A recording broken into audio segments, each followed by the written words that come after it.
मेरी ध्वनि सुनाई पड़ रही है?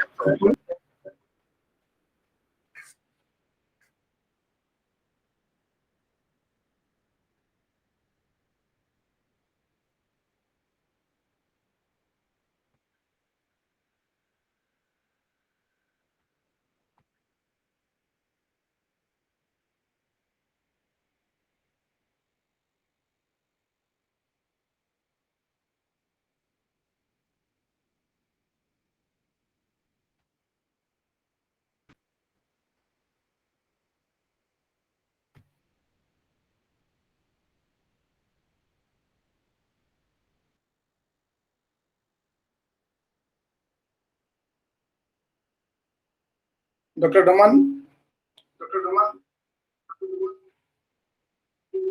जी सर। आवाज क्लियर है? जी सर, क्लियर है। ठीक।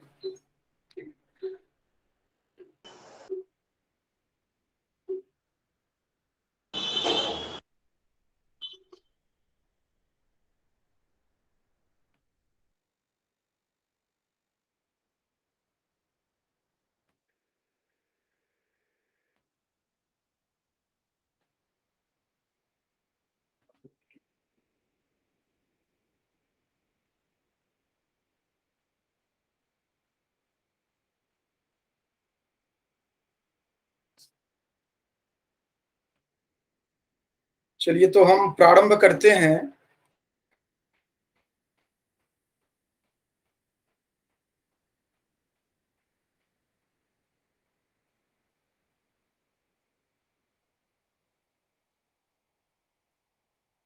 रमन जी, आवाज क्लियर है? जी सर, बिल्कुल क्लियर है सर। बिल्कुल। हम प्रारंभ करते हैं। आज जिस विषय वस्तु को लेकर के हम उपस्थापित करने के लिए जा रहे हैं वह एक समसामयिक संदर्भ में अत्यंत ही उपादेय है। इसी को ध्यान में रखते हुए हम आज चर्चा करेंगे। जो विषय वस्तु आपने देखा, संस्कृताध्यवसाय की अंतरराष्ट्रीय प्रवृत्ति, दिशा, दशा और भविष्य के संदर्भ में। तो प्रारंभ करते हैं हम। 7 बजने को है, तो हम अपने समय से प्रारंभ कर रहे हैं।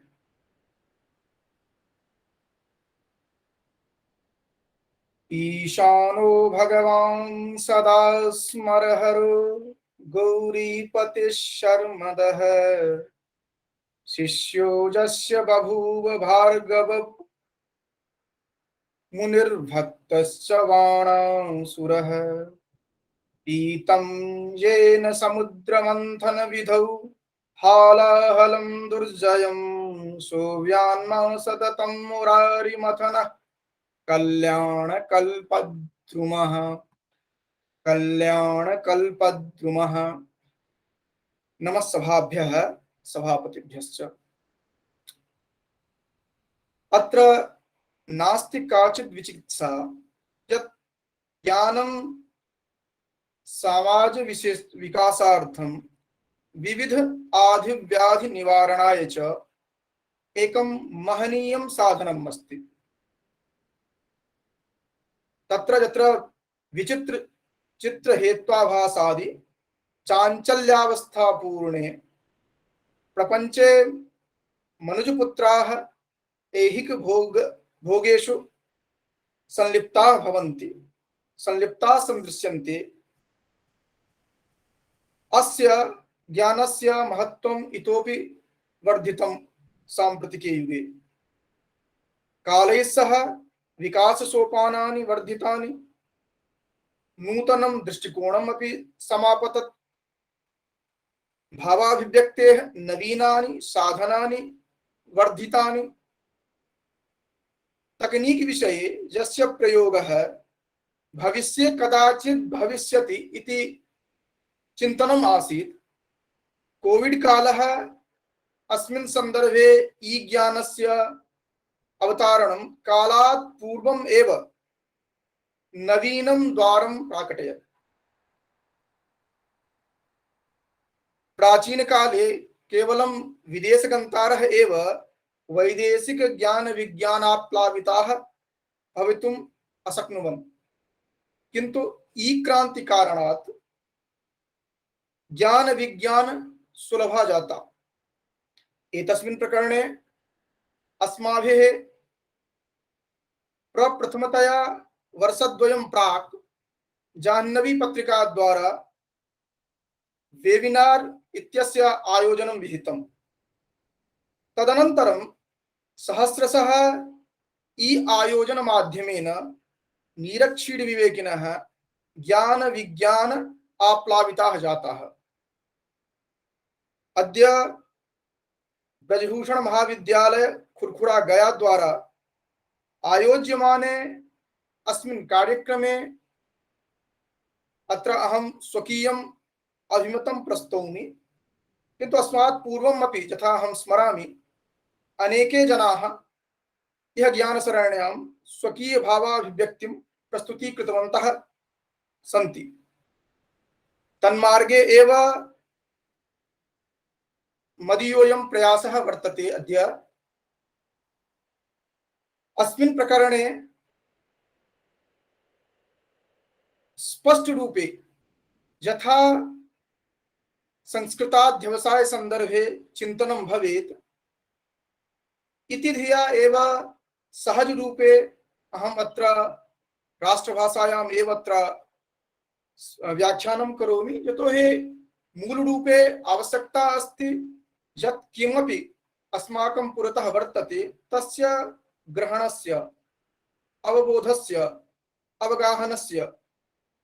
यदि तन्न भवति तर्हि व्याख्यानं भवेत् अथवा अन्यत् यत्किमपि भवेत् तत्सर्वं व्यर्थम् एव अस्ति इति धिया राष्ट्रभाषायाम् एव अत्र व्याख्यानं क्रियते। अत्र यत्र कुत्रचित् समस्या भवति, यदि तकनीकी संदर्भे यदि ध्वनिर्नायाति अथवा अन्यत् किमपि अस्ति तो अवश्यमेव सूचयन्तु। अत्र यहाँ पर विषयानुक्रमणिका हमने इस तरह से तय किया है कि सबसे पहले शीर्षक जो दिया गया है उसमें जो तकनीकी पदावली है उनके संदर्भ में पहले हमने चिंतन किया है, जो कि इन पदों का अर्थ क्या हम ले रहे हैं। क्योंकि यदि शीर्षक ही संदिग्ध हो तो फिर इस पर व्याख्यान वह दूसरी दिशा में ही प्रस्तुत हो पाएगी। तो शीर्षकस्थ जो तकनीकी पदावली है उस पर चिंतन करेंगे सबसे पहले हम। इसके बाद अध्यवसाय की भारतीय प्रवृत्ति जो है, क्योंकि हम यहाँ पर अंतरराष्ट्रीय पद जो दिया है उसी के आलोक में भारत और भारत से बाहर जो अध्ययन अध्यापन हो रहे हैं, अध्ययन शालाएं जो हैं, वहां पर अध्ययन का जो लक्ष्य है, इन सभी को ध्यान में रखते हुए यहाँ पर हम व्याख्यान प्रस्तुत कर रहे हैं। तो निश्चित रूप से अध्यवसाय की भारतीय प्रवृत्ति जो है इस पर हम चर्चा करेंगे। इसके साथ ही साथ अध्यवसाय के संदर्भ में जो पाश्चात्य प्रवृत्ति है, भिन्न भिन्न देशों में किस तरह से अध्ययन अध्यापन संस्कृत के संदर्भ में हो रहे हैं, उनके छात्रों का, वहां के छात्रों का क्या चिंतन है, किस तरह के छात्र किस संदर्भ में प्रवृत्त होते हैं, इनकी चर्चा करेंगे। और अंत में उपसंहृति के साथ यह इसकी संपूर्ति होगी। तो इसमें भारतीय संदर्भ में जो हम चर्चा कर रहे हैं तो वहां पर यह जो 10 वर्षीय लक्ष्य निर्धारित की गई थी 16-17 में, उनको भी हम देखेंगे। नई शिक्षा नीति जो एनईपी हम देखते हैं 2020, इसके संदर्भ में भी हम चर्चा करेंगे।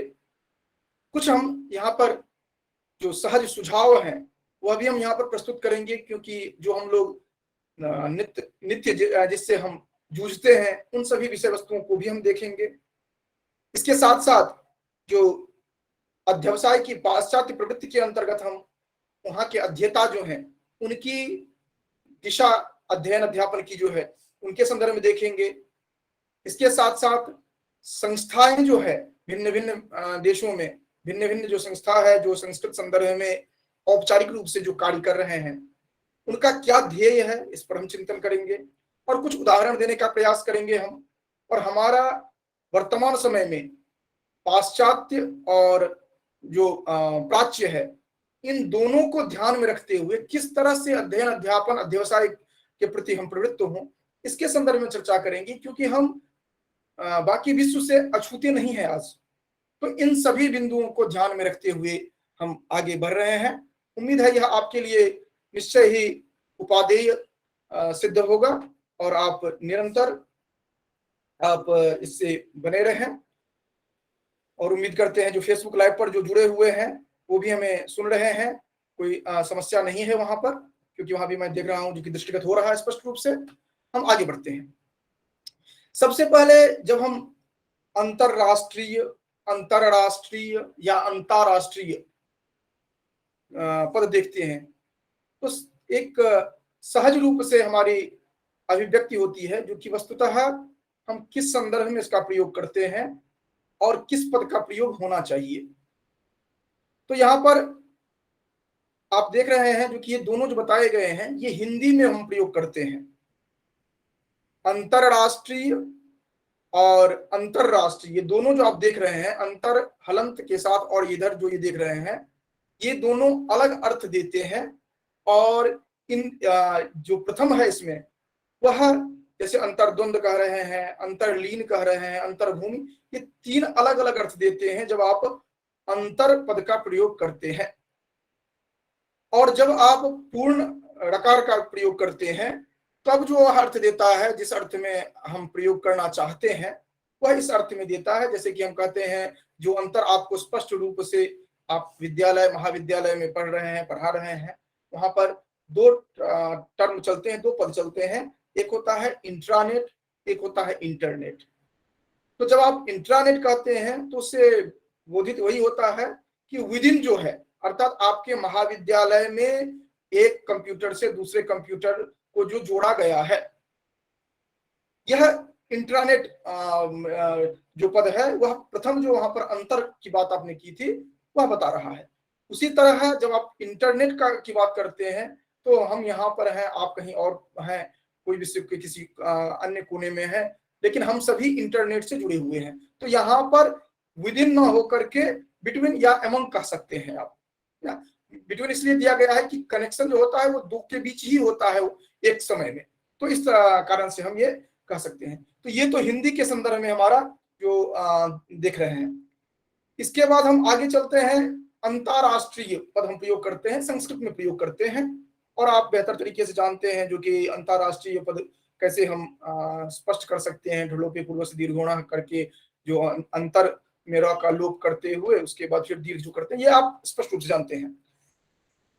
लेकिन अब आप देखेंगे जो कहीं कहीं जो प्रयोग किया जाता है अंतरदेशीय आदि पद जो प्रयोग किया जाता है, तो अलग अलग ग्रंथ हैं, जैसे आप शुद्धि कौमुदी आदि ग्रंथों को देखेंगे तो वहां पर स्पष्ट रूप से उन्होंने आचार्य ने बताया है कि ये शब्द शुद्ध नहीं है, उसके लिए आप देशीय पद का प्रयोग करिए तो ठीक है, लेकिन अंतरदेशीय संस्कृत की दृष्टि से यह शुद्ध नहीं है। ये आप स्वयं आपने अध्ययन किया होगा, इस पर हम विस्तार में नहीं जाएंगे क्योंकि ये मेरा विवेच्य विषय नहीं है। हमने चूंकि शीर्षक में प्रयोग किया था अंतरराष्ट्रीय पद, इसलिए हमने यहाँ पर दिया है। अब जब हम आप अंतरराष्ट्रीय जो संस्कृत में है इस अर्थ में आप प्रयोग करते हैं, अभिप्राय यह है कि जब आप विभिन्न देशों के मध्य, इस अर्थ में विदिन कंट्री नहीं बात कर रहे हैं, विदिन नेशन नहीं बात कर रहे हैं, आप जब बात करते हैं जो कि दो या दो से अधिक देशों के मध्य जो संवाद है, दो या दो से अधिक देशों में जो अध्ययन अध्यापन की बात है, इसके संदर्भ में जब चर्चा करते हैं तो भी बहुत सारी समस्याएं आ जाती है हमारे समक्ष। तो क्या है कि जैसे आप देखते हैं, कहते हैं कि अंतरराष्ट्रीय संगोष्ठी का आयोजन किया जा रहा है और वहां पर आप ये अलग अलग पॉसिबिलिटीज, संभावनाओं को देखते हैं। अगर व्यक्तिनिष्ठ आपकी चिंतन है, व्यक्तिनिष्ठ चिंतन, तो वहां पर आप देख सकते हैं जो कि कोई भी एक विदेशी व्यक्ति, उसका कार्य किसी भी प्रकार से जिन प्रकार से वह सहभागी हो, या तो वो मूलतः विदेशी होगा और विदेश में ही रहता हो, ये भी संभावना हो सकती है।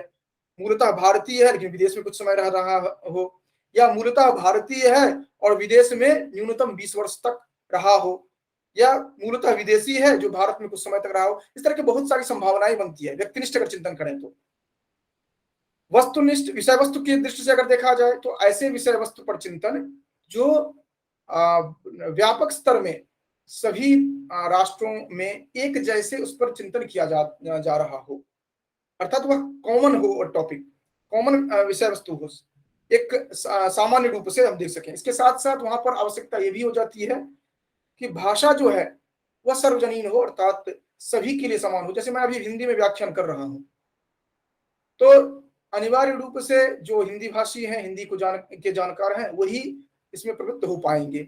और हमने जो संस्कृत से अलग यहाँ पर हिंदी का मैंने जो चयन किया, उसमें भाषा जो चर्चा हम कर रहे हैं उसमें भाषा कहीं बाधक न हो या अवधारणा में कहीं कंफ्यूजन न हो, उसमें कहीं पर समस्या न हो, इसको स्पष्ट करने के लिए हमने इस तरह किया है। तो इसी तरह हम आंग्ल भाषा में भी कर सकते थे। आप में से अधिकांश व्यक्ति आंग्ल भाषा को भी अच्छी तरह जानते हैं, संस्कृत को भी अच्छी तरह जानते हैं, लेकिन अधिकाधिक जो संप्रेषण हो सके ये हमने यहाँ पर देखा। इसी तरह जो आंग्ल भाषा के हैं, अगर भारत के बाहर की बात करें तो वहां पर ये समस्या आ जाती है। लेकिन ये भी जरूरी नहीं है कि आंग्ल भाषी ही पूरे विश्व में है, क्योंकि बहुत सारे देश हैं जहां पर की अपनी भाषा है, वो अंग्रेजी नहीं जानते हैं। जैसे जितना हम अंग्रेजी जानते हैं उतना ही वो जानते हैं। तो एक भाषा के संदर्भ में भी ये चिंतन होता है। इसके बाद विषय की दृष्टि से जो विषय चर्चा आप कर रहे हैं वह एक तो अंतरवैषयिक हो, और इसके साथ साथ विभिन्न विषय जो है भिन्न भिन्न होगा और लक्ष्य तृतीय हो। देखिए, जब आप अंतरवैषयिक कह रहे हैं, जिसको आप इंटरडिसिप्लिनरी कह रहे हैं, वहां पर भी एक समस्या आती है कि आप संस्कृत ले लिए या किसी दूसरे विषय को ले, संस्कृत के कोई किसी एक विषय को और किसी दूसरे विषय को लेकर के आपने दोनों का उपस्थापन कर दिया, आप कहते हैं अंतरवैषयिक है। वस्तुतः वो अंतरवैषयिक नहीं होता है। अंतरवैषयिक का अभिप्राय है क्योंकि दो अलग अलग विषय वस्तु है, दो अलग अलग अवधारणाएं हैं, उन अवधारणाओं को आत्मसात करते हुए आप कोई अलग विशिष्ट अवधारणा का को प्रस्तुत करते हैं, विशिष्ट चिंतन वहां पर प्रस्तुत करते हैं। ये इंटरडिसिप्लिनरी में आता है। ऐसा नहीं कि आप केवल एक ले लिए और उसको आप अलग अलग से संबंध बता दिए और वह आपका अंतरवैषयिक हो गया, इंटरडिसिप्लिनरी। ये नहीं है। आप जब चिंतन करते हैं तो आप दोनों को, हाँ, उसमें एक मुख्य हो सकता है, जिस पर कि अभी जो वर्तमान समय में आप देख रहे हैं, यह इस तरह का शोध भी हो रहा है, क्योंकि एक मुख्य हो सकता है, लेकिन उन दोनों से एक विशिष्ट जो है चिंतन वह प्रस्फुटित होनी चाहिए। तो ये आप अंतरराष्ट्रीय की भी बात अगर करते हैं तो ये हमें समझ में जहां तक आ रहा है, ये होना चाहिए जब भी हम अंतरराष्ट्रीय संगोष्ठी की बात करते हैं या अंतरराष्ट्रीय किसी भी पद की बात करते हैं, तो इन सभी विषय वस्तुओं को ध्यान में रखना हमें पड़ेगा। इसके बाद हम आगे चलते हैं, जो कि अध्यवसाय पद की चर्चा हमने की। तो मोटे तौर पर हम लोग सभी जानते हैं कि अध्यवसाय का अभिप्राय मोटे तौर पर तो अध्ययन अध्यापन के लिए लेते हैं, लेकिन किसी भी कार्य को करने की जो प्रक्रिया है उनसे इसको हम जोड़ सकते हैं। लेकिन दो जो है महत्वपूर्ण बिंदु वहां पर होना चाहिए। एक तो दृढ़ता पूर्वक हो और निरंतर हो, सातत्य होना चाहिए। अगर आप कहते हैं संस्कृताध्यवसायी हैं, तो अभिप्राय है जो कि आप अनिवार्य रूप से संस्कृत के विषय वस्तुओं का आलोड़न करें, उसका श्रवण मनन आदि जो है उसमें सन्नद्ध रहें, और वो भी निरंतर रहें, तब जाकर के उसको अध्यवसाय की श्रेणी दी जाएगी। नहीं तो आप अध्ययन कर रहे हैं या फिर आपने पठन किया आदि आदि में उसको परिगणित कर सकते हैं आप। अर्थात कार्य सिद्धि के लिए जो एक लक्ष्य जो आपने रखा है, उस लक्ष्य को लक्ष्य की सिद्धि के लिए जो महत्वपूर्ण लक्ष्य की सिद्धि के लिए जो आपका कठिन परिश्रम है वह महत्वपूर्ण हो जाता है अध्यवसाय के परिप्रेक्ष्य में। पुनः मैं एक बार जो यहाँ पर फेसबुक लाइव पर हैं उन सभी के साथ मैं तारतम्य स्थापित कर रहा हूँ कि उम्मीद है कि मेरी जो वॉइस है, ध्वनि जो है वो पूर्णतः क्लियर है और संप्रेषित हो रहा है जो मैं चर्चा कर रहा हूँ। कहीं अगर समस्या हो तो आप निश्चित रूप से आप देंगे, क्योंकि आपके कमेंट्स हमें दिख रहे हैं यहाँ पर, तो आप प्रस्तुत कर सकते हैं अगर कोई समस्या होती है तो, ठीक है। और इसके साथ साथ जो गूगल मीट पर जुड़े हुए हैं वो भी साक्षात हमारे समक्ष हैं, वो भी अपनी चर्चा यहाँ पर प्रस्तुत कर सकते हैं, जो भी समस्या यहाँ पर हो रही हो, ठीक है। आगे बढ़ते हैं। इसके अनंतर हम आते हैं, अपने विषय वस्तु पर आते हैं, जो कि हमारा है भारतीय प्रवृत्ति जो है, उसको हम देखना चाह रहे हैं यहाँ पर। भारतीय प्रवृत्ति जब हम बात करते हैं अध्यवसाय की, तो हम सभी जानते हैं जो कि यह 4 जो हमारा सोपान है, अनुबंध चतुष्टय के रूप में जो हम देखते हैं, चाहे किसी भी कोई भी प्रस्थान लें, कोई भी डिसिप्लिन लें संस्कृत संदर्भ में, तो आप स्पष्ट रूप से देखते हैं कि वहां पर अनिवार्य रूप से जो विषय, अधिकारी, संबंध और प्रयोजन जो है, इनको आप देखते हैं। वस्तुतः जहां कहीं भी जो भी परिवर्तन आपको दिखाई पड़ता है, वो भारत के संदर्भ में हो या पाश्चात्य संदर्भ में, इन्हीं 4 बिंदुओं पर आप चिंतन मनन कर सकते हैं, और यहीं से आपको समस्याएं भी दिखेंगी और यहीं आपको समाधान भी दिखेगा। तो सभी का निचोड़ आपका ये जो अभी स्लाइड देख रहे हैं, यहीं पर आपको प्राप्त होगा। और आगे जो हम अभी लगभग 45 मिनट जो चर्चा करेंगे, वो इसी विषय वस्तु पर चर्चा करेंगे। तो यहाँ पर अनुबंध चतुष्टय के अंतर्गत जो आप विषय देख रहे हैं, वो तो स्पष्ट हो जाता है विषय के लिए, जो कि जिस संदर्भ में आप अध्ययन करना चाह रहे हैं, वह आपका विषय है। वो आप वेदांत को लेकर के कर रहे हैं या इंटरडिसिप्लिनरी लेकर कर रहे हैं, जो आपका फिक्स एक आपने किया है, एक नियत किया है, जो कि इस विषय वस्तु पर हमें चिंतन करना है, वह विषय के रूप में आपने लिया है। ठीक है, जैसे मैंने अभी चर्चा का विषय रखा, क्योंकि हम जो अध्ययन के लिए इतना उत्सुक होते हैं, अध्ययन के लिए जो हम श्रम करते हैं, एक हम वह किस तरह से हो, भारतीय संदर्भ में, पाश्चात्य संदर्भ में, इस पर हमें चिंतन करना है, आपके साथ साक्षात्कार करना है हमें। और आपके जो कमेंट्स हैं, फीडबैक हैं, वो आगे हम इनकॉर्पोरेट करेंगे इसमें, और आगे हम पुनः इसको प्रस्तुत उसी रूप में करेंगे। ठीक है, तो ये हमारा विषय वस्तु हो गया। तो ये विषय वस्तु हर एक व्यक्ति का अपनी अपनी दृष्टि से, हर एक संस्था का अपनी अपनी दृष्टि से वह रख सकते हैं, क्योंकि सभी संस्था का एक अलग ध्येय होता है, जिस ध्येय से वो आगे बढ़ते हैं। उसी के अनुरूप आप अधिकारी का भी चयन करते हैं। लेकिन भारतीय परंपरा में क्या है कि एक जब आप पारंपरिक रूप से देखते हैं, तो एक स्वतंत्र रूप से जो संस्थाएं चलती रही हैं, वहां पर तो होता है जिन्हें ज्ञानार्जन जो है वह प्रमुख है। लेकिन जब वो एफिलेशन लेते हैं, कहीं से संबद्ध होते हैं, तो उनके अनुरूप उनका जो सब कुछ बदल जाता है। उनका व्यवहार से लेकर के उनके जो अधिकारी हेतु जो बनाते हैं, नॉर्म्स बनाते हैं, सब कुछ उसी के अनुरूप उनका हो जाता है। जिसमें कि मुख्य रूप से हम जानते हैं जो कि भारतवर्ष में जो नियामक संस्था जो है, उस संस्था के अनुरूप आप हायर लेवल में बात करें तो आप यूजीसी की बात करें या जिस स्तर पर आप बात करते हैं, उस संस्था के जो नॉर्म्स होते हैं वो सभी को पालन करना होता है। इसके साथ साथ कुछ इस तरह का होता है जिसमें कि इंडिविजुअल जो नॉर्म्स होते हैं, जो संस्था जो है, एक तो एक सामान्य बना दिया गया नियम, और एक हो गया जो कि संस्था विशेष का अपना होता है, जो कि हम इसके अनुरूप अपनी संस्था को चलाएंगे, क्योंकि वह देश काल के अनुरूप वो अपनी संस्था को परिवर्धन करते हैं। तो इन दोनों को लेते हुए अधिकारी का चयन हम कर रहे हैं। ठीक है, तो अधिकारी किससे प्रभावित हो रहा है?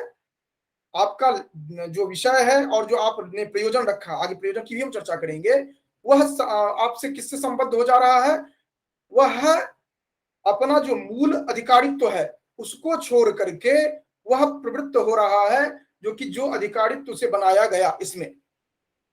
क्योंकि ये जो मैं चर्चा कर रहा हूं, ये दूरगामी परिणाम आपको देंगे, जो कि आपको चिंतन के लिए मजबूर करेंगे। जो अगर हम जब कहते हैं कि भारतीय परंपरा को पुनर्जीवित करना है, जैसे इंडियन नॉलेज सिस्टम आदि जो अभी टर्म्स आ रहे हैं, तो आपको इन सभी विषय वस्तुओं को सोचना होगा। जो अधिकारी हैं उनको ये सोचना पड़ेगा, क्योंकि अगर हम भारत की बात कर रहे हैं तो किस तरह से हमें चिंतन करना है आदि। तो ये अधिकारी जो है, आपको उस रूप में अधिकारी का चयन करना होगा जैसे कि हमारे शास्त्रों में कहा गया है। अगर वेदांत के लिए किसी छात्र का चयन कर रहे हैं, तो आप 55% पर मत जाइए। जो आपके को कहा गया है जो कि वेदांत के लिए ये कंडीशन होना चाहिए, वो रखना पड़ेगा। अगर आप नहीं करते हैं तो आप समस्या खुद स्वरचित समस्या है, वह क्रिएशन आपकी है, आपको फल भुगतना होगा उसका। अगर आप तर्कशास्त्र का अध्ययन अध्यापन कर रहे हैं, उसके लिए प्रवृत्त हो रहा है कोई, तो उस तरह से करना पड़ेगा। अगर कोई इंटरडिसिप्लिनरी कर रहा है, न्याय वैशेषिक को ले रहा है और इधर फिजिक्स को ले रहा है या किसी अन्य विज्ञान के विषय को ले रहा है, तो उसको उन दोनों में समान रूप से गति होना चाहिए। अगर नहीं गति है तो वो रिजल्ट जो होगा, परिणाम जो होगा वो अलग होगा ही होगा। तो एक तो ये हमें चिंतन करना होगा। संबंध जो है वो यथावत, उस पर संबंध पर हम विशेष रूप से नहीं चिंतन किए। दूसरा जो है यहाँ पर प्रयोजन जो है, मूल प्रयोजन जो हमारा होता है वह वहां से जो हम देखते हैं, जैसे ज्ञानार्जन है जिसके लिए हम आगे चर्चा करते थे, श्रवण मनन निध्यासन या फिर अधीति बोधाचरण प्रचारण आदि के माध्यम से जो हम बताना चाह रहे थे, वह अब आप साइड कर देते हैं। अब आपका क्या हो जा रहा है कि आपको जीविका आजीविका चाहिए, और इसके साथ साथ जो संस्था भी है उनके लिए भी जरूरी हो जाता है कि वो डॉक्यूमेंटेशन जो है वो ज्यादा जरूरी हो जाता है, क्योंकि अगर आपके पास डॉक्यूमेंटेड नहीं है तो आपको ग्रांट नहीं मिलेगी। आप अगर डॉक्यूमेंटेड नहीं है तो आपको पूछा जाएगा आपने क्या किया, और आप जवाब नहीं दे पाएंगे। तो डॉक्यूमेंटेशन एक हद तक तो सही है, क्योंकि वो होना भी चाहिए। अभिलेखीकरण जो करते हैं वो एक हद तक सही है, लेकिन वर्तमान समय में पहले आप करते थे जो कि 30-70 था आपका रेशियो, जो कि 30% आप डॉक्यूमेंटेशन करते थे, लेकिन 70% आप अन्य पर विषय वस्तु पर ध्यान देते थे। लेकिन अब क्या हो रहा है कि आप 70 या फिर आप कह सकते हैं जो कि 90-10 पर आ गए हैं आप, जो कि 90% आपका डॉक्यूमेंटेशन होना चाहिए, उसके बिना काम नहीं चलता है। तो इसको आपको, और ये जितनी भी मैं चर्चा कर रहा हूं यहाँ पर, जो या विद्या विमुक्त एक परिवर्तित होकर के नियुक्त पर गया, ये स्पष्ट रूप से 10 इयर्स का जो हमारा रखा गया था MHRD के द्वारा, वहां पर स्पष्ट रूप से इसका उल्लेख किया गया है। वो डॉक्यूमेंट की भी अभी मैं चर्चा कर रहा हूं, वहां जाकर आप स्पष्ट रूप से करेंगे जो अंग्रेज जो आए वो इस पंक्ति को अर्थात पूर्णतः परिवर्तित ही कर दिया, अर्थात साक्षात नहीं तो प्रकारांतर से उन्होंने परिवर्तित कर दिया।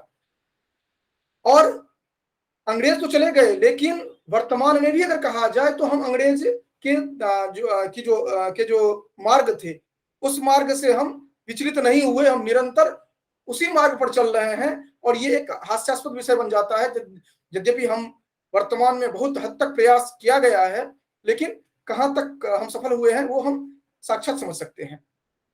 अब हम चर्चा करते हैं जो कि प्रेजेंट स्टेटस ऑफ संस्कृत, ये जो वर्तमान समय में संस्कृत की जो दशा दिशा है उसको लेकर चर्चा करते हैं। भारतवर्ष में क्या स्थिति है, तो मोटे तौर पर, हालांकि ये भी जो है डाटा बहुत पुराना डाटा है, लेकिन एक ऑथेंटिक डाटा मैंने लिया है, आंकड़ा लिया है, क्योंकि 120 जनरल यूनिवर्सिटीज हैं, 15 संस्कृत यूनिवर्सिटीज, 1000 ट्रेडिशनल कॉलेजेस हैं, 10 संस्कृत एकेडमीज हैं, 16 ओरिएंटल रिसर्च इंस्टीट्यूट हैं, फिर 60 जो हमारे मैगजीन आदि हैं, उसके बाद 100 से ऊपर एनजीओज हैं जो संस्कृत के लिए अहरने सेवा में लगे हुए हैं। और ये प्रामाणिक स्रोत से मैंने लिया है, मैं अभी चर्चा कर रहा हूं इन सभी का। और इसमें जो संस्कृत विश्वविद्यालय है, ये संपूर्णानंद संस्कृत विश्वविद्यालय जो 1791 से प्रारंभ हुआ है, वहां से जो एक महाविद्यालय के रूप में था, फिर उसके बाद वो परिवर्तित हुआ, वहां से मैं प्रारंभ करके जो वर्तमान में आप देख रहे हैं, जो कि महर्षि वाल्मीकि विश्वविद्यालय तक की मैंने यहाँ पर चर्चा की है, जो मैंने विकिपीडिया से लिया है, इसका स्रोत मैंने यहाँ पर दिया है, क्योंकि ईस्वी के क्रम में जो परिवर्तन हुए हैं संस्कृत विश्वविद्यालयों की मैं मूलतः बात कर रहा हूँ, क्योंकि अन्य विश्वविद्यालय जो है वहां पर तो प्रकारांतर से आवश्यकता रखी गई है। ये जो संस्कृत विश्वविद्यालय है और जो हम अन्य विश्वविद्यालयों को देखते हैं, उनमें क्या हमें करना, क्या उद्देश्य क्या इनका रहा है कि ये जो हमारे निधि हैं इनका संरक्षण हो, संवर्धन हो, ये मूल रूप से रहा है। जैसे कि हम जानते हैं, क्योंकि वैदिक और लौकिक साहित्य की बात अगर करें तो हम विविध संहिता जो है, उसके बाद इधर वेद उपवेद की बात करते हैं, उसी में आप ब्राह्मण आरण्यक और वैदिक संहिता में देखते हैं, फिर उसके बाद उपवेद की चर्चा करते हैं, इधर वेदांग की बात करते हैं, दर्शन प्रस्थान की बात करते हैं। आप यहाँ पर तो दर्शन प्रस्थान केवल 9 आप देख रहे हैं, लेकिन आगे अगर चल करके आप देखें तो उससे भी आगे आप बढ़ जाते हैं, क्योंकि 13वीं शताब्दी में जो ये चर्चा करते हैं सर्वदर्शन संग्रहकार आचार्य माधवाचार्य जो चर्चा करते हैं, वहां पर तो 16 दर्शनों की बात करते हैं। और अगर उनकी जो प्राक कथन अगर आप देखें, आप प्रस्तावना जो है उसमें जो सर गंगानाथ झा प्रस्तुत करते हैं, उन्होंने तो यहाँ तक स्पष्ट रूप से कहा है कि ये तो 16 हम यहाँ पर देख रहे हैं, इससे और भी अधिक रहे होंगे। तो यहाँ पर हम देख रहे हैं जो कि अब जाकर के 9 उसमें भी 2 पार्ट में हमने बांट दिया, आस्तिक नास्तिक इस तरह करके। उसके बाद उपवेद की बात हम करते हैं। फिर इसी तरह भाषा शास्त्र जो है, भाषा शास्त्र उनकी बात हम देखें अगर भाषा शास्त्र को, तो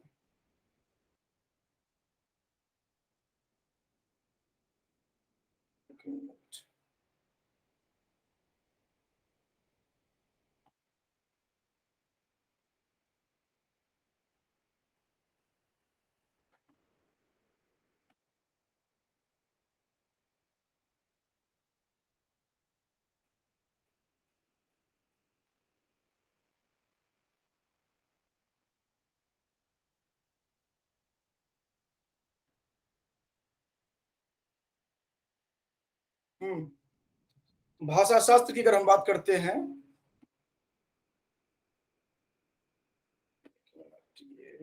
स्लाइड शो नहीं कर रहा है।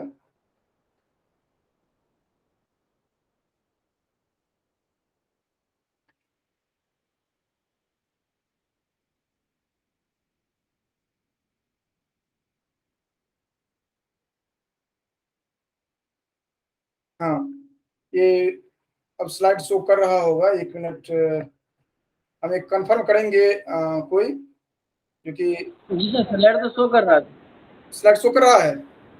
जी जी जी, ठीक ठीक ठीक वैदिक अलौकिक ठीक ठीक साहित्य का विन्यास। ठीक। तो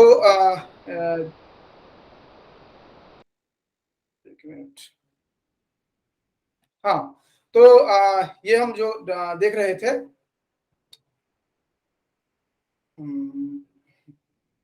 ठीक। तो इसके बाद ये नहीं, पीछे चला गया है, ये यहाँ से हम देखते हैं। हाँ, तो यहाँ पर वैदिक लौकिक वाला हम देख रहे थे।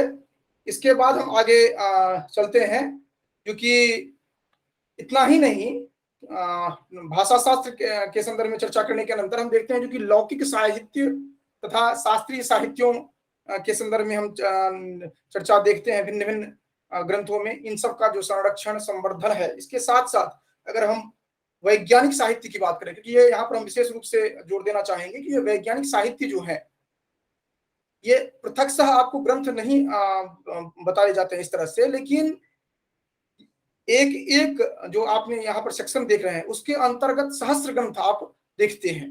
जो संगीत शास्त्र की बात करें या काम शास्त्र की बात करें या छंद शास्त्र की बात करें, तो असंख्य ग्रंथ देखते हैं।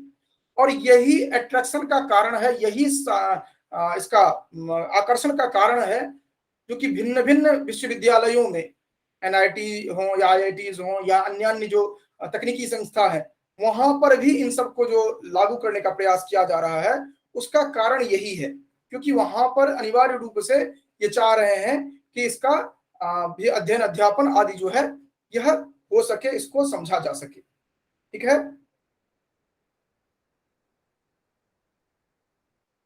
तो अब ये हम चर्चा कर रहे हैं जो कि यहाँ पर जो हमने कहा था, जो कि 10 वर्ष के संदर्भ में जो एक लक्ष्य रखा गया था, ये एमएचआरडी के द्वारा एक निर्धारित किया गया था 2016-17 में, उसी को हमने यहाँ पर प्रस्तुत किया है। जो इनका भी लक्ष्य यही था, जो कि जितने भी हम विषय वस्तु की चर्चा कर रहे हैं, उन सबको हम किस रूप में उपस्थापन करें विश्व के समक्ष, यही इनका लक्ष्य रहा था। उसके बाद आप, और यही कारण रहा जो कि वहां पर रिकमेंडेशंस जो दिए गए, जो स्कूल एजुकेशन के संदर्भ में, उसके बाद जो हायर एजुकेशन के संदर्भ में आदि जो दिया गया, ये सभी इन्हीं के आलोक में दिए गए थे। है? इसके बाद आगे हम चलते हैं। ये क्यों करने लगता है, ठीक है। इसके बाद हम जो ये 1986 के बाद जो हम शिक्षा नीति को देख रहे हैं, 2020 में जो लागू किया गया, इसमें भी मुख्य रूप से यही रखा गया, जो कि मल्टीलिंगुअलिज्म जो रखा गया, वहां पर संस्कृत को तो महत्व दिया ही गया, उसके साथ साथ जो संस्कृतगत जो विषय वस्तु हैं, उनको उनसे कैसे लाभ लिया जाए, इसके संदर्भ में चर्चा की गई। और जितना भी आप देखेंगे जो वहां पर जो नॉर्म्स दिए गए हैं, रूल्स दिए गए हैं, उनको इन विषय वस्तुओं को ध्यान में रख करके दिया गया है। तो ये हमें ध्यान में रखना होगा, क्योंकि हमें यह ध्यान में रखना है कि जो हम अपने वर्तमान पीढ़ी जो है वह जो अपने मूल से दूर होती जा रही है, वहां पर पुनः कैसे वह प्रत्यावर्तित हो, ये विशेष रूप से महनीय हो जा रहा है। ये बात ध्यान में रखना होगा। और इसके लिए फिर वही बात आ जा रही है जो कि अध्यवसाय की बात जो हम कर रहे हैं, वह अध्यवसाय हमारा इस तरह का होना चाहिए जो कि पूर्वाग्रह पूर्ण नहीं होना चाहिए, केवल काल्पनिक जो है वह नहीं होना चाहिए, काल्पनिक स्तर पर जो हम चर्चा कर रहे हैं वो नहीं होना चाहिए। इसके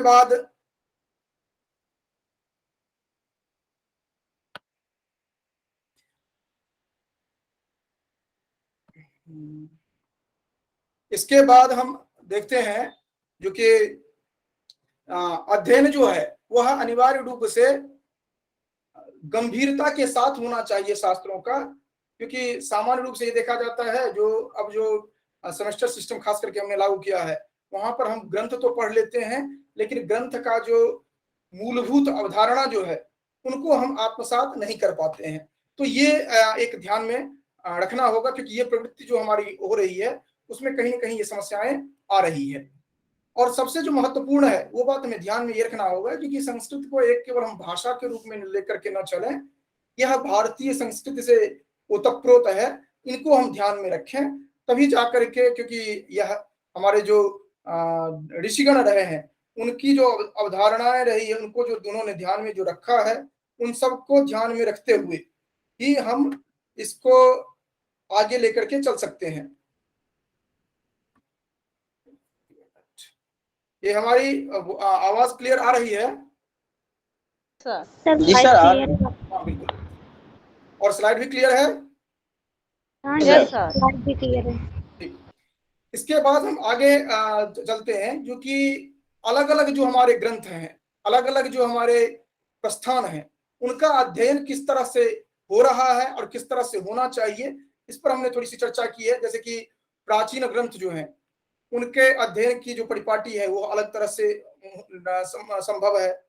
इसी तरह जो मैन्युस्क्रिप्ट्स हैं उनका अध्ययन जो है उनके लिए एक अलग विधि है। इसके साथ साथ जो मॉडर्न लिटरेचर है उनके लिए अलग विधि है, और साइंटिफिक जो टेक्स्ट है उनके लिए अलग विधि है।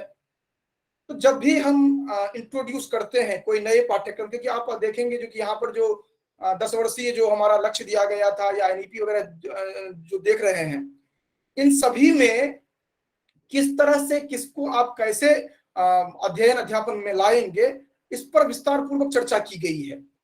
और जिसमें एक बात और भी कही गई है, उस पर हम अभी आ रहे हैं, जो कि संस्कृत माध्यम से संस्कृत को पढ़ाना, उस पर भी अभी आ रहे हैं। तो अभी पहले जो कि ये जो अलग अलग डिसिप्लिन है इनको आप किस तरह से अध्ययन अध्यापन में लाया जाए, इस पर भी हमें सोचना होगा, क्योंकि हम जितने भी विषय वस्तु हैं सबको एक जैसे ही लेकर के आगे बढ़ते हैं, तो इस पर हमें थोड़ा ध्यान देना होगा। इसके बाद हम आगे चलते हैं तो देखते हैं, एक दो उदाहरण हमने लिया है जो कि कैसे हम अध्ययन कर सकते हैं। अगर हम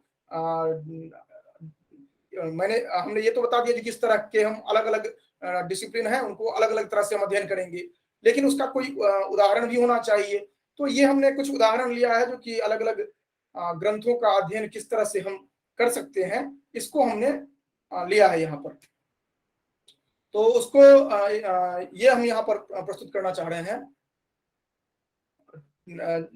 एक मिनट, स्लाइड अगर दिख रहा, हाँ स्लाइड दिख रहा है, ये अर्थशास्त्र वाला जो स्लाइड है। नहीं, ये मेथड ऑफ स्टडी वाला दिख रहा है, जैसे ओल्ड टेस्ट है, मनुस्क्रिप्ट है। कौन सर? ये जो सर अब क्लियर दिख रहा है, अब अर्थशास्त्र का क्लियर है। अर्थशास्त्र वाला दिख रहा है क्लियर? हाँ क्लियर दिख रहा है। हाँ ठीक है। तो यहाँ पर मान लीजिए जैसे अर्थशास्त्र हम अध्ययन कर रहे हैं, तो वहां पर हमें उन अवधारणाओं को समझना होगा और उनका व्यवहार जो अन्य जो शास्त्र है उनके साथ तारतम्य स्थापित करके कैसे हम समझेंगे, ये जरूरी हो जाता है। जैसे कि जैसे कि याज्ञवल्क्य स्मृति है, इसमें जैसे कि याज्ञवल्क्य स्मृति है, तो याज्ञवल्क्य स्मृति का अध्ययन किस तरह से करेंगे, उसकी उपादेयता अन्य जो शास्त्र हैं उनके संदर्भ में कैसे हो सकती है। अर्थशास्त्र जो हम देख रहे हैं उनमें उनका दूसरे शास्त्रों से किस तरह से हम संबंध स्थापित करके कैसे हम उसका अध्ययन कर सकते हैं, इन सभी विषय वस्तुओं को हमें ध्यान में रखना होगा। इसी तरह हमने ये तो जो तकनीकी वैज्ञानिक जो हमने कहा था कुछ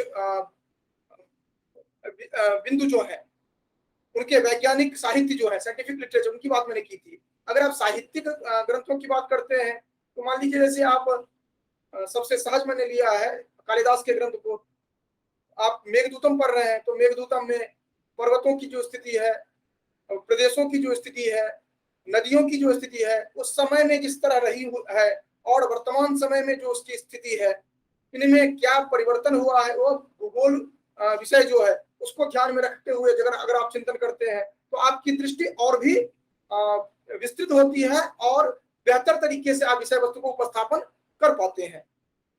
इसी तरह जो वहां पर मनोवैज्ञानिक इश्यूज जो है उनकी जो चर्चा की गई है, या फिर आप वहां पर देखते हैं जैसे भिन्न भिन्न आश्रमों की ये आश्रमेषु ये जो चर्चा की गई है, या जो बताया जाता है जो जातम वंशे भुवन विदिते, ये क्यों इस तरह कहा गया है, तो ये जो वहां पर यक्ष की जो मानसिक अवस्था है उनको अगर आप मनोवैज्ञानिक जो संदर्भ है उन संदर्भों में लेकर के अगर आप देखना चाहें तो आप बेहतर तरीके से अपने विषय वस्तु को उपस्थापित भी कर सकते हैं और बेहतर तरीके से दूसरे विषय वस्तु जो है उनके साथ उनको आप जोड़ भी सकते हैं। और जब आप कहते हैं अंतर्वैषयिक बात करते हैं तो उसको लेकर के आगे आप बढ़ सकते हैं। इसी तरह मृच्छकटिकम की बात करते हैं ग्रंथ, तो आप वहां पर सामाजिक स्थिति जो है उसका मनुष्य के मन मस्तिष्क पर जो प्रभाव पड़ता है, जैसे कि आप वहां पर गणिका की स्थिति देखते हैं। इसी तरह जो न्याय व्यवस्था वहां पर है, जो मिथ्याभियोग है चारों तत्व के संदर्भ में, उसको देखें। अगर आप राष्ट्र का अभ्युदय की बात करें तो भरतवाक्य जो है, भरतवाक्य केवल मृच्छकटिक में ही नहीं अन्य नाटक जो है वहां पर आप देखेंगे तो पुट राष्ट्र चिंतन का ही होता है पुट। अब भरतवाक्य को उठा करके किसी का देख लीजिए सामान्य रूप से। इसी तरह शाकुंतलम की बात करते हैं तो एक विकसित राष्ट्र के लिए जो 4 मूल स्तंभ है उनकी चर्चा की गई है। या फिर आप व्याकरण का अध्ययन करते हैं तो व्याकरण का अध्ययन आप केवल सूत्र वृत्ति वार्तिक आदि के माध्यम से न करके व्यावहारिक अनुप्रयोग जो है वो अगर आप दिखाते हैं, आप कोई कथानक बता रहे हैं उसमें अलग अलग पदों में जो संधि है, अलग अलग पदों में जो समस्त पद है, अलग अलग में जो प्रत्यय का प्रयोग किया गया है, अलग अलग में जो उपसर्ग का प्रयोग किया गया है, इन सभी को अगर आप ध्यान में रखेंगे तभी जाकर के जो अंतर्वैषयिक बात कर रहे हैं या फिर आप कह रहे हैं जो कि सहज रूप से छात्र समझ पाएंगे वो तभी हो पाएगा। अन्यथा आप एक ग्रंथ आपने लिया है, वो ग्रंथ एक समय आपको खत्म करना है, आप उसके लिए फिर बच्चे परीक्षा देंगे, परीक्षा में वो 95, 96, 98 स्कोर करेंगे, बस इतने तक ही अगर सीमित रहेंगे तो उसका जो प्रभाव होगा वो भी उसी तरह का होगा। और वही आज हो भी रहा है क्योंकि आप केवल उसी स्कोरिंग पर आप लगे होते हैं, उसके अतिरिक्त और आप कुछ नहीं समझते हैं। एक सेमेस्टर के बाद दूसरे सेमेस्टर में जब बच्चे पहुंचते हैं तो उनसे आप पिछले सेमेस्टर की बात पूछ लीजिए, उनको कुछ नहीं पता है। अब इसके लिए क्या जरूरी है, जो हम लोगों में से सभी का यही चिंतन होगा, यहाँ पर प्रस्तुत मैं कर रहा हूं, लेकिन आप लोग भी देखेंगे तो आपकी भी बात यही होगी, क्योंकि हमारा इंटेंशन जो है, हमारा ध्येय जो है वो पहले स्पष्ट होना चाहिए। जो हम क्या करना चाहते हैं, हम किस दिशा में आगे बढ़ना चाहते हैं, ये एक छात्र के रूप में मैं रहूं या एक अध्यापक के रूप में मैं रहूं या एक संस्था के प्रमुख के रूप में मैं रहूं या एक विभिन्न संस्थाओं के प्रमुख के रूप में मैं रहूं, हर व्यक्ति को ये चिंतन करना पड़ेगा क्योंकि हमारा इंटेंशन क्या है। क्योंकि हमारा भारतीयता जो हम कहते हैं, और हम जो कहते हैं जो कि हम स्वर्ण चटक के रूप में थे, स्वर्ण पक्षी के रूप में थे, तो ये हमें ध्यान देना होगा क्योंकि हमारा ध्येय क्या है, हम क्या करना क्या चाहते हैं। इसके साथ साथ पारदर्शिता होनी चाहिए, क्योंकि पारदर्शिता जब तक नहीं है तब तक कहीं भी जो लक्ष्य की सिद्धि है वह सहज रूप से संभव नहीं है। इसका उदाहरण, स्पष्ट रूप से उदाहरण देखिए, जो कि आप जहां कहीं भी ट्रांसपेरेंट वे में सभी को स्पष्ट कर दिया जाता है कोई भी बात, वहां पर किसी के मन में कोई भी दुविधा नहीं होती है। ठीक है, क्योंकि ये बात स्पष्ट रखना चाहिए कि विद्या का अर्थकरी होना आवश्यक है। अगर विद्या अर्थकरी नहीं होती है तो उस विद्या के प्रति झुकाव नहीं होगा लोगों का। ये वर्तमान समय का पूर्णतः फैक्ट है यह, जो कि आपको ये मानना पड़ेगा।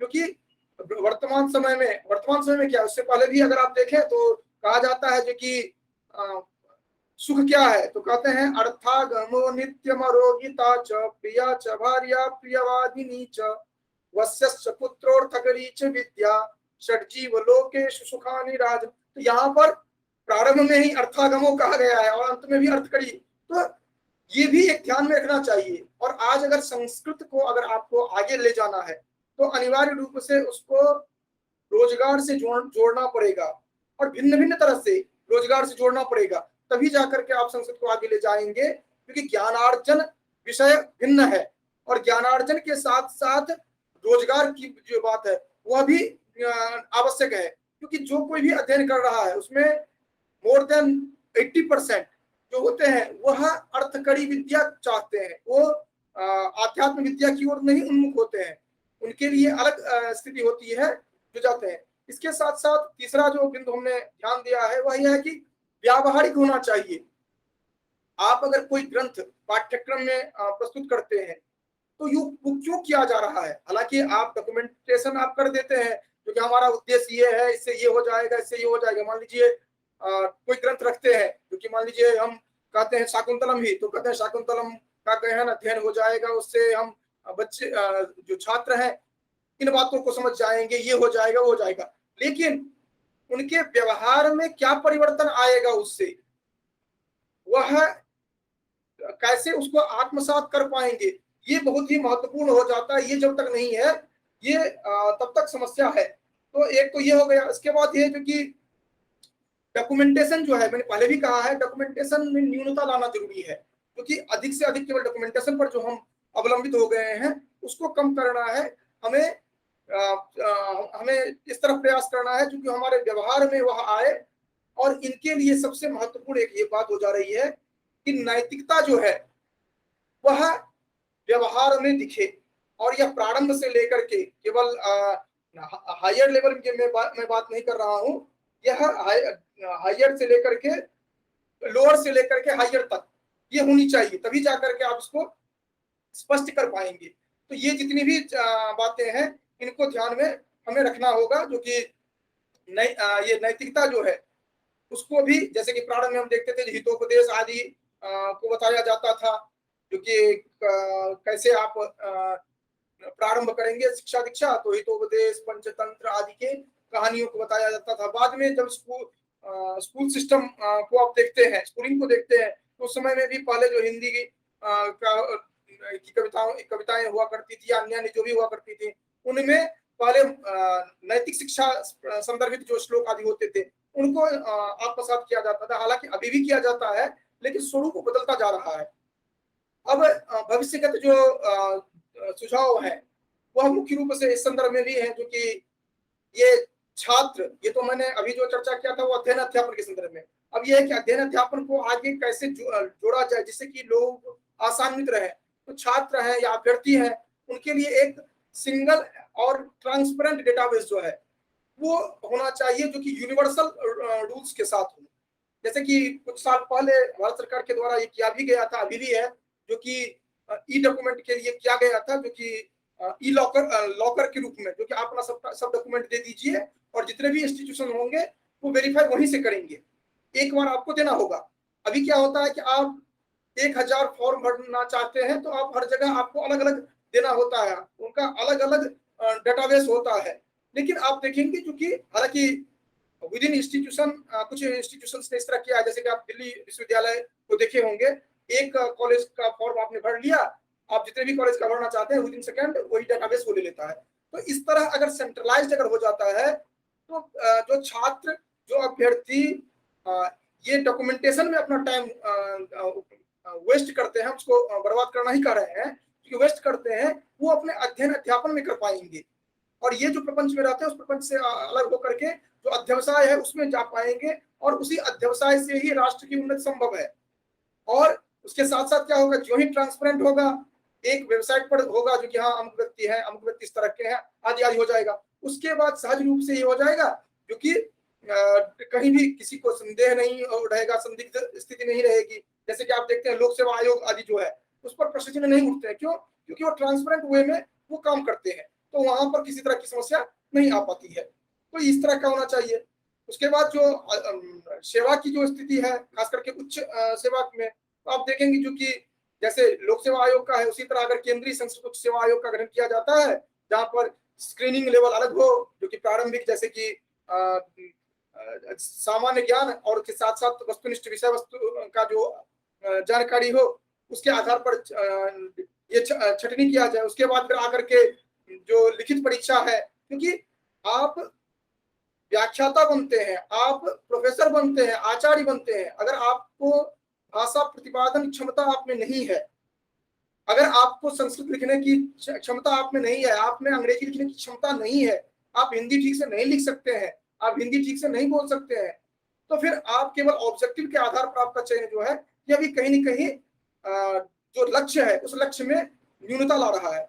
इसके बाद फिर अंतर्वीक्षा, इसके बाद जितनी भी जो शिक्षा या डिग्रियां जो है ये अखिल भारतीय स्तर पर हो। अभी आप देखिए जो कि आप कहीं से पीएचडी करते हैं तो आपको कहा जाता है विद्यावाणिज्य आप हैं, कहीं से आप पीएचडी करते हैं तो वहां पर कहा जाता है विद्यावाचस्पति। अब जैसे मैं पीएचडी किया आईआईटी बॉम्बे से तो विद्यावाचस्पति, फिर मैं डीलिट अभी कर रहा हूँ तो वो भी विद्यावाचस्पति।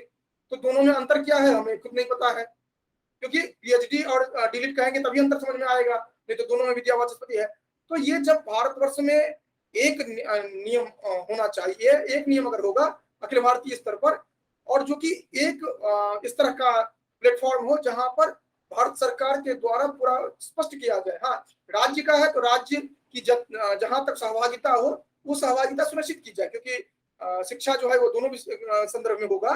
तो राज्य और केंद्र को एक स्पष्ट निर्धारित क्षेत्र होना चाहिए उनका।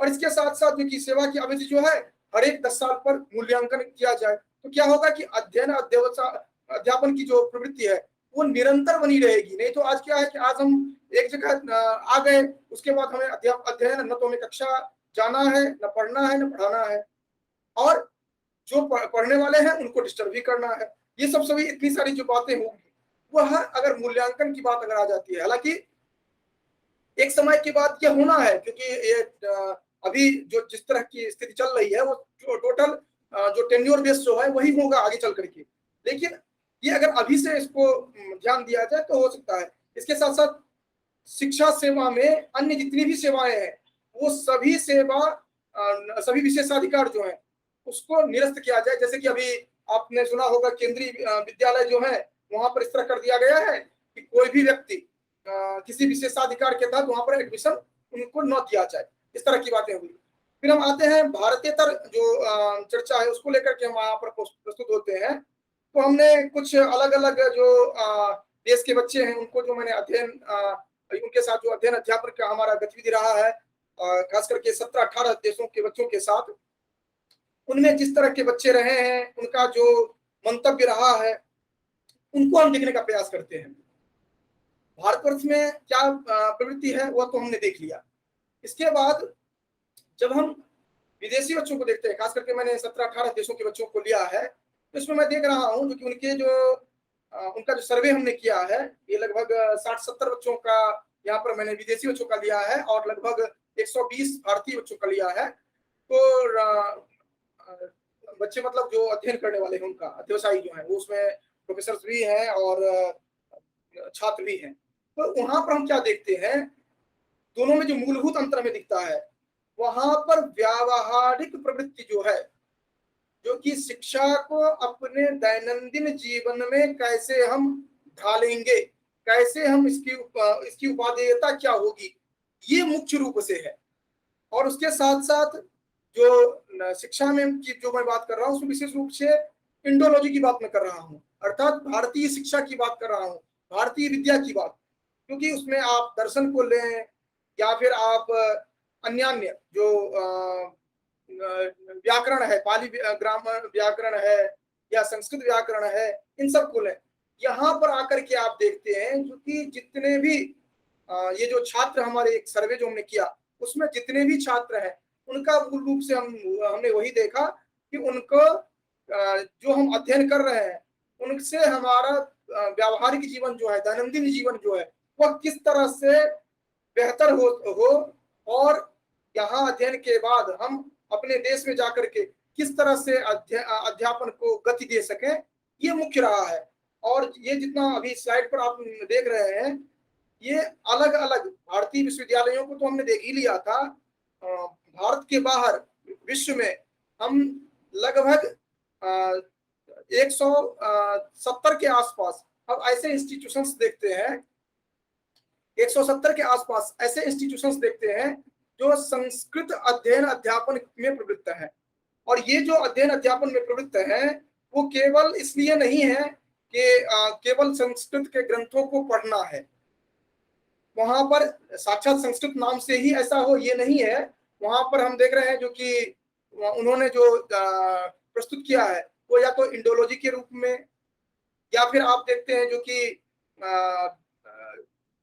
ये विविध धर्म जो है उन धर्मों के अध्ययन के संदर्भ में, या फिर आप अनुवादकारी जो हैं उनको लेकर के, या फिर आप देखते हैं जो कि भारतीय विद्या और जो आधुनिक विज्ञान है उनको लेकर के, जो मैंने साइंटिफिक टेक्स्ट की बात की, उन सब को लेकर के ये जितने भी यूनिवर्सिटीज हैं उनमें ये जो विभाग है, विभाग के भी नाम अलग अलग दिए गए हैं, जो कि हमें लगता है कि कुछ अलग है, लेकिन मोटे तौर पर जब आप वहां पर पहुंचेंगे तो अनिवार्य रूप से वही देखेंगे। और विशेष रूप से अगर आप हिंदू यूनिवर्सिटी ऑफ अमेरिका को देखें तो वहां पर आप देखते हैं एक तो विशेष रूप से अलग अलग जो जिन विषय वस्तुओं का अध्ययन अध्यापन हम लोग भारतीय विश्वविद्यालयों में करते हैं, जैसे वैदिक इकोलॉजी की बात करें हम, या फिर हम करते हैं जो कि ये कर्मकांड को हमने अलग तरह से, क्योंकि अब हमारी मजबूरी है तो हम कर्मकांड को विशेष रूप से प्रायोरिटी दे रहे हैं, क्योंकि अभी जो कंटेम्प्रोरी अगर आपने इशू देखा होगा जो सैनिक शिक्षा के पुरोहित के संदर्भ में जो प्रसंग में रहा है, तो अब हम मजबूर हुए हैं कि अब लगभग हर एक इंस्टीट्यूशन जो है वहां पर हमें देना, हम वहां पर बाध्य हो रहे हैं। क्यों? क्योंकि अर्थकड़ी विद्या को हमें अपनाना होगा, तो हम उनको ध्यान दे रहे हैं। लेकिन इस तरह के जो और भी जो विद्या है उनको अगर हम ध्यान दें, जैसे कि भारत के बाहर विदेशों में जो अलग अलग इंस्टीट्यूशन में दिया गया है उनको अगर हम दें तो अनिवार्य रूप से हम समझते हैं क्योंकि विशेष महनीय योगदान रहेगा भारतवर्ष का भी। इसके संदर्भ में जो एक मैंने अनुवाद को लेकर के प्रयास किया वह यहाँ पर मैं दिखा रहा हूँ। जैसे कि मैंने जिन छात्रों को का अध्यापन मैंने किया वह मुख्य रूप से बुद्धिस्ट छात्र रहे जो कि वियतनाम आदि के जो रहे हैं, या फिर अनुवादकारी कैसे हो इनको ध्यान में रखते हुए वो अध्ययन अध्यापन करना चाहते हैं, ये एक रहा है। या फिर वह कंपैरेटिव रिलीजन्स जो है उनको लेकर के वो अध्ययन करते हैं, या इस तरह के जो अलग अलग हैं इन विषय वस्तुओं को लेकर के ही अध्ययन अध्यापन होता है। जैसे कि आप नालंदा यूनिवर्सिटी को देखते हैं, या अब जो जितने भी विश्वविद्यालय हैं वहां पर इस तरह के जो इंटरडिसिप्लिनरी, या फिर आप पहले के समय से देख रहे हैं जो कि इलेक्टिव कोर्सेज जो दिए जाते रहे हैं, वो आज से नहीं, जिस समय में मैं जेएनयू में था उस समय में भी दूसरे विभाग से जाकर के हमने कोर्स पाठ्यक्रम ग्रहण किया था। तो इस तरह हम देखते हैं जो अलग अलग होते हैं। तो यहाँ पर मैंने एक उदाहरण लिया जो कि बुद्धिस्ट टेक्स्ट है और हाइब्रिड बुद्धिस्ट टेक्स्ट जो है उसका उदाहरण है, और यहाँ पर अनुवाद को लेकर के जो प्रसंग चलता है उसको हमने देखा, और उसके संदर्भ में जो तकनीक है, तकनीक का उपयोग किस तरह किया गया है, क्या जा सकता है, उसको हमने देखा। तो हम जैसे एक वाक्य का अनुवाद हम करते हैं तो उसके लिए हम देखते हैं कि ये तो मैन्युअली कर सकते हैं स्वयं अपने स्तर पर, जो कि अन्वय करके हम जो पहले क्रियापद ढूंढ करके अन्य जो है उनको देखते हैं। या फिर दूसरा है जो कि हम तकनीक का माध्यम आश्रय लें, तो तकनीक भी हमारे पास सहज उपलब्ध है। जो कि आप वाक्य दीजिए, वाक्य को अलग अलग शब्दों को वह अलग अलग तरह से स्प्लिट करेगा, अर्थात उसको तोड़ेगा, और तोड़ने के बाद उनका अलग अलग अर्थ जो है वो आपके समक्ष उपस्थापित करेगा और उसका उच्चारण भी करेगा, और फिर आपको देखना होगा कि कॉन्टेक्स्ट के अनुसार, संदर्भ के अनुसार उनका अध्ययन, उनका अर्थ क्या हो सकता है। तो ये जो अलग अलग बताए गए हैं इनको आप देख सकते हैं, जिसमें कि आप मुख्य रूप से वेबसाइट अगर देखें तो संस्कृत हेरिटेज साइट जो है प्रोफेसर जेरार्ड हुइट का, वहां पर आपको मिल सकता है, या फिर भारतवर्ष में भी असंख्य जेएनयू का जो वेबसाइट है वह बहुत हद तक आपके लिए उपादेय हो सकता है, या हैदराबाद के संदर्भ में देखें, आईआईटी कानपुर के संदर्भ में, तो बहुत सारे कंप्यूटेशनल टूल्स वगैरह भी हैं, क्योंकि वो प्रसंग हमारा नहीं है, इस कारण से मैं वहां पर नहीं जा रहा हूं, लेकिन बहुत सारे इस तरह के उपकरण हैं जो आपके लिए उपादेय सिद्ध हो सकते हैं। और इसके साथ साथ यहाँ पर तो चूंकि ये टेक्स्ट हाइब्रिड संस्कृत का है, पाली प्रभावित संस्कृत का है, तो उसका कैसे हम अनुवाद करेंगे, इस पर हमने चर्चा किया था। तो कुल मिलाकर के चूंकि हमारा समय सीमित था और हम अपने समय से इसको समाप्त कर रहे हैं, तो इसमें हम मुख्य रूप से जो कहना चाहेंगे, फिर उसी पर हम आएंगे जहां से हम प्रारंभ हुए थे, जो कि हमारा जो अनुबंध चतुष्टय जो हमारा है उसको हम ध्यान में रखें, और उसके आधार पर कौन अधिकारी है और क्या हमारा प्रयोजन है उसको हम निर्धारित करें, और उसके अनंतर ही ये जो है इसको हम देख पाएंगे, और उसमें पारदर्शिता जो है, एक रूपता जो है, एक नियम जो है, इन सबको आपको ध्यान देना पड़ेगा, तभी जा करके आप इस भारतीय प्रवृत्ति जो है और उसके साथ साथ पाश्चात्य प्रवृत्ति जो है, उन दोनों को एक प्लेटफॉर्म पर ला करके आप चर्चा कर सकते हैं।